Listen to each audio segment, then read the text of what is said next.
Alright guys, hey, it's Sarge, and I usually do recaps and stuff, but today we're going to do something a little weird. Sorry for the weird camera angle, I'm using kind of an odd setup, but that's just because, like, I need a little bit more space for today's video.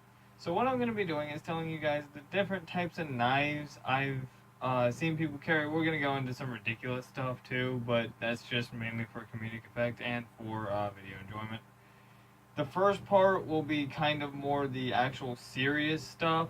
So if like you'll see when I start pulling out the more stupid things that people really wouldn't carry day to day anymore. But the first thing is a keychain knife and how legal they are to carry. Keychain knives are, of course, almost legal anywhere, so long as your country, state, or province actually allows knives. These are usually very tiny, and they usually are only very helpful in like opening letters, maybe opening a small box, and usually they are no more than an inch big. Speaking of the blade itself, including the handle, they could be a little over 2 inches, 3 inches, somewhere in there. But these are, as you can see, these are very tiny. In terms of self-defense, don't make me laugh. These are practically useless. You could, in theory, do some things, but I would rather like it at that point. And then there's I don't have an example of this, but there's the keychain knives that are like shaped like keys and other miscellaneous items that you would typically not see being a knife at first glance. That could count as a concealed weapon depending on how your law reads, so be sure to read up on that before you carry that. And then we have your standard pocket knife. This is just a linear lock blade. These, again, if knives are legal, these are what you're going to be running into a lot. This one's a little broken, so do forgive the crap handle and everything. But this right here is just an old knife I pulled out of the drawer just to do the review. I haven't carried this thing in about 3 or 4 years, honestly, but good for opening boxes, good for general knife use, cutting open bags, cutting open things that you need to cut open with a knife. For general defense, it'll get the job done if you need to. Although do be careful because this can be considered assault with a deadly weapon, and their family could make a lawsuit on that if someone did attack you. So please read up on your laws and be very, very careful when it comes to how you handle yourself with a knife, because even in day-to-day situations where you're not really actually fighting for your life, um, people do see these as more threatening than someone without one, obviously. Then this is a survival boot knife that some people will carry around. These are typically about as big as you want to be carrying. You don't want to carry anything bigger than this. And I would be very careful about carrying this in cities. In the more can't talk. In the more rural areas, this would probably be very okay. These are great for camping if you're in the woods. They're also really handy for like if you got one of those double-sided, you know what I mean, the double-sided plastic things that some items come in, like from say a hardware store or something, because you can put a lot more pressure on these than you can a folding knife, and the fixed blade makes it just a lot sturdier. This is what I would prefer to carry, honestly, just something like this. It's very handy. And I just, ignoring the whole defense aspect, even though this would make a great self-defense weapon.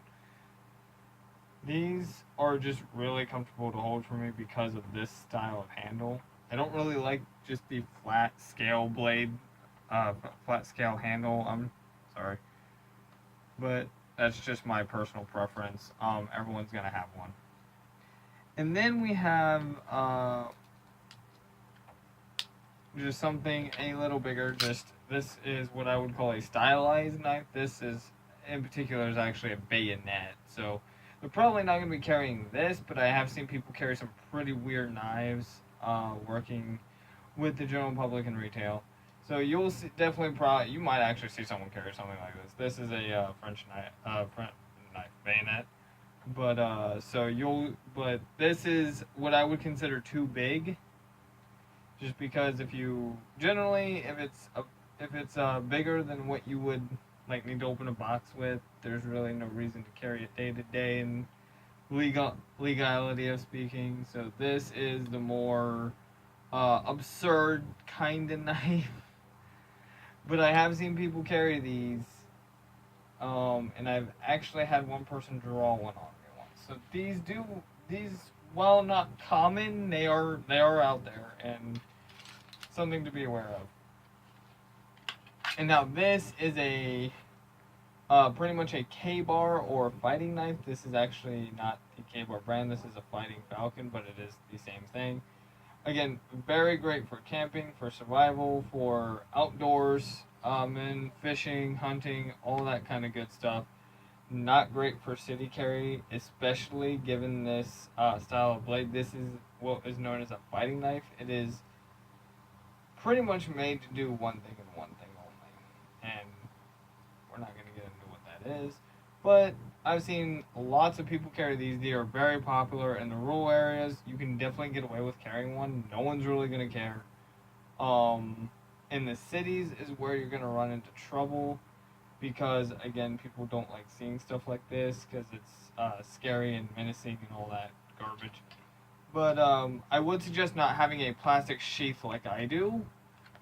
If you do carry it, it's just really clunky and bulky to carry. I have actually carried it on one occasion just to see what it was like to do so. And then there's the size. I've actually seen two people carry these. I don't know how common they are outside of my area because I'm kind of on the outskirts of town. But I've seen two people carry these. I don't know why, because these are what would be known as sword breakers. So the only real thing they're useful for is, again, fighting. And now they are more defensive, so you might have a claim there. And this one actually is like the furthest thing from sharp. So some are sharp, some aren't. Mine isn't.